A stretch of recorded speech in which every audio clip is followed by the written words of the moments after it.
You know, in our crazy, nonstop world, we're always searching for the next big life hack, right?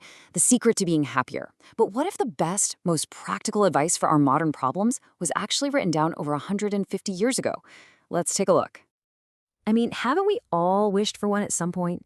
A guide to help navigate all the complexities of our own minds, our work, our relationships. Basically, a user manual for being human. Well, it turns out someone actually tried to write one. The German philosopher Arthur Schopenhauer put together this collection of really practical rules for life.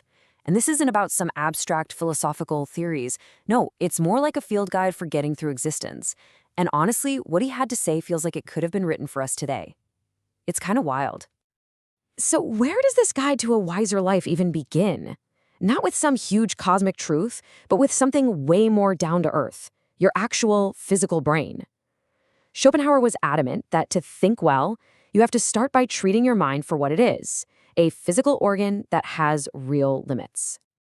I love this analogy he uses. He says your brain's job is to think, just like your stomach's job is to digest.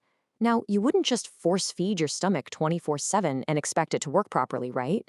So why do we do that to our brains? It's such a simple but really powerful idea, especially in our modern hustle culture. And this slide just illustrates his point perfectly. On the left, you've got the warning about mental overstrain. And on the right, you see the solution. He argues that sleep isn't some luxury, it's the brain's mandatory repair cycle. If you push past that limit, as he puts it, you're literally working against your own mind. And he doesn't pull any punches here. He points to these great scholars who got seduced by money or fame and started treating their minds like machines they could just exploit. And the result wasn't genius. It was burnout, a dulling of their abilities, and in some cases, a complete mental breakdown. So his first rule is crystal clear.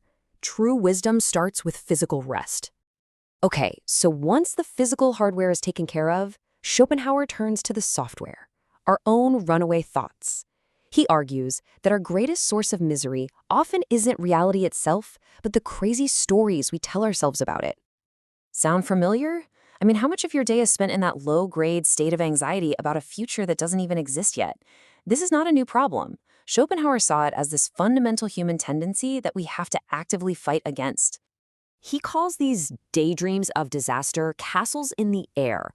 We build these incredibly elaborate scenarios of everything that could possibly go wrong, and by doing that, we experience all the emotional pain of that failure without it ever even happening.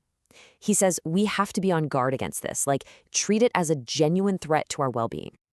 He even offers a super practical tip based on our own biology. You ever notice how a problem that feels absolutely world-ending at 2 in the morning seems kind of manageable at 8 a.m.? Well, he did too. He describes our nighttime thoughts as black and monstrous. But in the morning, the day is white and our mind is clear. That, he says, is the right time for serious reflection. Ultimately, it all comes down to this. Whether it's some imagined future or just a passing insult, the goal is to create a little buffer between an event and how you react to it. To not be a slave to every single fleeting thought and feeling. That self-control is the foundation of mental peace. Okay, so we've rested our brain and we've tamed our thoughts. The next step in this guide is a little counterintuitive. After all that talk about peace and rest, Schopenhauer says the key to a fulfilling life is to actually seek out struggle. I just love this quote. He's saying that striving isn't just something we do, it's something we are. To be human is to push against resistance. We are fundamentally built to overcome obstacles, whether that's in business, in art, or in our intellectual pursuits. And this leads to a fascinating paradox. A life of complete ease, where every single want is instantly satisfied, doesn't lead to happiness. It leads to what he calls an intolerable boredom and stagnation. Without a challenge to overcome, we have no purpose. It's the struggle that gives the victory its meaning. Finally, our guide takes us out of our own heads and into the world of other people. And here, he really zeroes in on one of the most toxic emotions that poisons our interactions: envy. He acknowledges that envy is a natural, baked-in human emotion. We all feel it. But just because it's natural doesn't mean it isn't destructive. He calls it both a vice and a source of misery. Basically, a self-inflicted wound that gives you absolutely no benefit. He actually breaks down envy into 3 different categories, or aristocracies, as he calls them. First, you've got birth and rank, the old world status of kings and nobles. Second, the one we're probably most familiar with today, wealth. But it's the third one that he argues is the most powerful, the aristocracy of intellect, superior intelligence or talent. He argues this is the most hated of all, because unlike wealth or fancy title, it's personal, and you can't deny it. The envious person feels secretly bitter because they know they can't attain it, and they just resent the other person for simply being who they are. So, if envy is the poison, then what's the antidote? Gratitude. Now, that's easy to say, but how do we actually feel it, especially when we're looking at what other people have? Well, Schopenhauer offers a very specific, if slightly dark, mental technique. His core insight is this: we are just terrible at appreciating what we have in the present moment. Our health, our relationships, our possessions, we often take them completely for granted.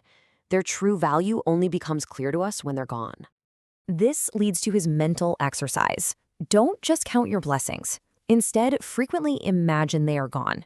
Think about your life without your best friend, or without your health, or without a roof over your head. This practice, he argues, makes you doubly the gainers. You'll feel more pleasure in what you have, and you'll fight harder to prevent losing it. So there you have it, a 19th century philosopher's 4-step guide to a wiser life.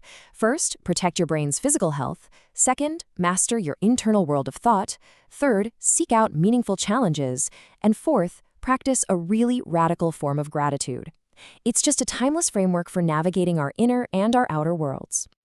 And it really leaves us with a fascinating question. As we chase the next big thing, the next innovation that promises to make our lives better, maybe the most profound life hacks aren't new at all. Maybe they're just waiting for us to rediscover them. What do you think?